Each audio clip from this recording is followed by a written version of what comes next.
Assalamualaikum warahmatullahi wabarakatuh. Laporan praktikum agroklimatologi. Laporan klasifikasi iklim dan neraca air. Nama M. Zaki Haikal, NIM 2502030, dosen pengampu Salmiati, MPD PhD, Program Studi Agroteknologi, Institut Teknologi Perkebunan Pelalawan Indonesia. Yang pertama yaitu pendahuluan. Iklim merupakan salah satu faktor lingkungan yang sangat berpengaruh terhadap keberhasilan kegiatan pertanian, terutama di negara tropis seperti Indonesia, yang memiliki curah hujan yang berbeda pada setiap wilayah. Curah hujan, suhu, kelembapan, dan penyinaran matahari mempengaruhi pertumbuhan tanaman, serta produktivitas hasil pertanian. Oleh karena itu, diperlukan analisis iklim untuk mengetahui kondisi suatu wilayah, sehingga dapat digunakan sebagai dasar dalam perencanaan pertanian yang tepat. Salah satu metode klasifikasi iklim yang banyak digunakan dalam bidang pertanian adalah metode Odelman. Metode Odelman mengelompokkan iklim berdasarkan jumlah bulan basah dan bulan kering secara berturut-turut, yang berkaitan langsung dengan kebutuhan air tanaman, khususnya tanaman pangan seperti padi dan palawija. Dalam metode ini, bulan basah adalah bulan yang curah hujan lebih dari 200 mm, sedangkan bulan kering memiliki curah hujan kurang dari 100 mm. Klasifikasi ini sangat membantu dalam menentukan pola tanam, waktu tanam, dan jenis tanaman sesuai pada suatu daerah.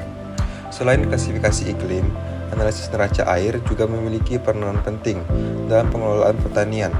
Neraca air merupakan keseimbangan antara jumlah air yang melalui curah hujan dengan jumlah air yang hilang akibat evapotranspirasi dan penggunaan oleh tanaman. Analisis ini digunakan untuk mengetahui kondisi surplus maupun defisit air pada suatu wilayah. Dengan mengetahui kondisi tersebut, kebutuhan irigasi pada pola tanam dan pengelolaan sumber daya air dapat direncanakan secara lebih efektif, sehingga risiko kekeringan maupun kelebihan air dapat diminimalkan. Perubahan iklim yang terjadi beberapa tahun terakhir menyebabkan pola tanam musim menjadi tidak menentu, sehingga berdampak terhadap sektor pertanian. Kestabilan curah hujan dapat menyebabkan penurunan produktivitas pertanian apabila tidak diimbangi dengan pengelolaan air yang baik. Oleh sebab itu, praktikum atau penelitian mengenai klasifikasi iklim menurut Odelman dan menganalisis neraca air perlu dilakukan untuk memahami kondisi agroklimat suatu daerah serta sebagai dasar dalam menentukan rekomendasi pola tanam dan pengelolaan pertanian sesuai dengan kondisi lingkungan setempat. Tujuan dari praktikum kali ini adalah mengetahui cara mengklasifikasikan curah hujan berdasarkan data iklim. Yang kedua, menganalisis kondisi surplus dan defisit air melalui neraca curah hujan. Alat dan bahannya adalah laptop dan alat tulis. Nah, selanjutnya yaitu cara kerja. Yang pertama, mengumpulkan data curah hujan bulanan wilayah Bandung selama 10 tahun terakhir.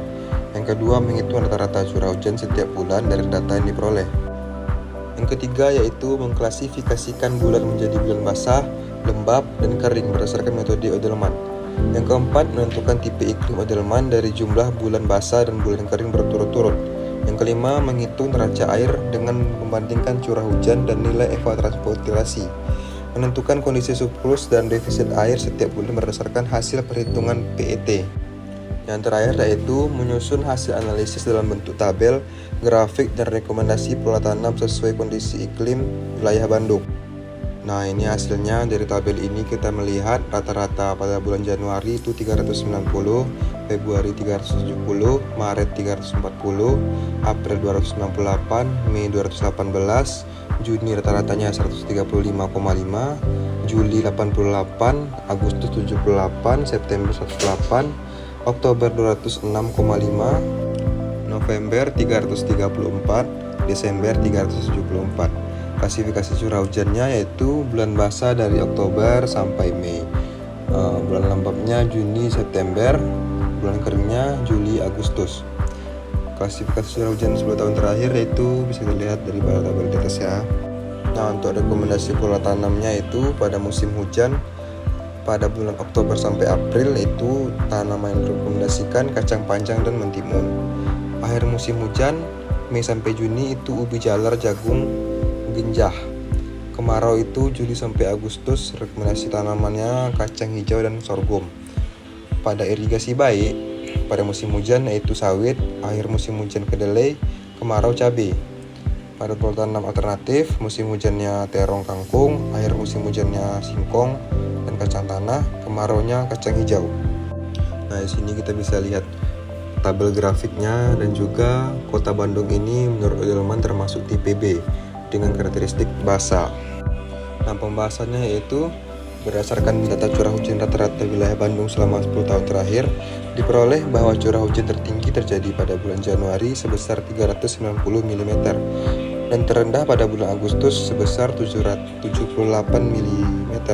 Berdasarkan klasifikasi Edelman, wilayah Bandung memiliki 8 bulan basah, yaitu Oktober hingga Mei, 2 bulan lembab yaitu Juli dan September, serta bulan kering yaitu Juli dan Agustus. Jumlah bulan basah yang cukup panjang menunjukkan bahwa wilayah Bandung memiliki ketersediaan air yang relatif banyak untuk kegiatan pertanian. Hasil klasifikasi iklim menurut Edelman menunjukkan bahwa wilayah Bandung termasuk iklim tipe B dengan karakteristik basah. Tipe iklim ini cocok untuk perkembangan tanaman pangan dan hortikultura karena memiliki curah hujan yang cukup tinggi hampir sepanjang tahun. Kondisi tersebut memungkinkan petani melakukan pola tanam lebih dari 1 kali dalam setahun. Pada analisis neraca air, nilai evapotranspirasi atau ET ditetapkan sebesar 120 mm setiap bulan. Hasil perhitungan PET menunjukkan kondisi surplus air terjadi pada bulan Januari, Februari, Maret, April, November, dan Desember. Sementara itu, kondisi defisit air terjadi pada bulan Mei hingga Oktober karena jumlah curah hujan lebih rendah dibandingkan kebutuhan air tanaman. Kondisi ini menunjukkan bahwa pengelolaan air dan irigasi sangat diperlukan, terutama pada musim kemarau, agar pertumbuhan tanaman tetap optimal. Berdasarkan hasil tersebut, wilayah Bandung memiliki potensi pertanian yang baik, terutama pada musim hujan. Tanaman yang membutuhkan banyak air lebih sesuai ditanam pada musim hujan, sedangkan tanaman tanah kering dapat ditanam pada musim kemarau seperti kacang hijau, sorghum, dan singkong. Dengan demikian, analisis klasifikasi iklim dan neraca air dapat digunakan sebagai dasar dalam menentukan pola tanam yang sesuai pada suatu wilayah. Kesimpulannya yaitu, berdasarkan hasil analisis klasifikasi iklim menurut Edelman, wilayah Bandung termasuk tipe B dengan karakteristik basah karena memiliki 8 bulan basah, 2 bulan lembab, dan 2 bulan kering. Kondisi ini menunjukkan bahwa wilayah Bandung memiliki curah hujan yang cukup dan mendukung kegiatan pertanian sepanjang tahun. Hasil analisis neraca air menunjukkan bahwa kondisi surplus air terjadi pada bulan Januari, Februari, Maret, April, November, dan Desember. Sedangkan kondisi defisit air terjadi pada bulan Mei hingga Oktober. Defisit air terjadi karena curah hujan lebih rendah dibandingkan kebutuhan air tanaman. Oleh karena itu, pengelolaan air dan irigasi diperlukan pada terutama musim kemarau agar kebutuhan air tanaman tetap terpenuhi.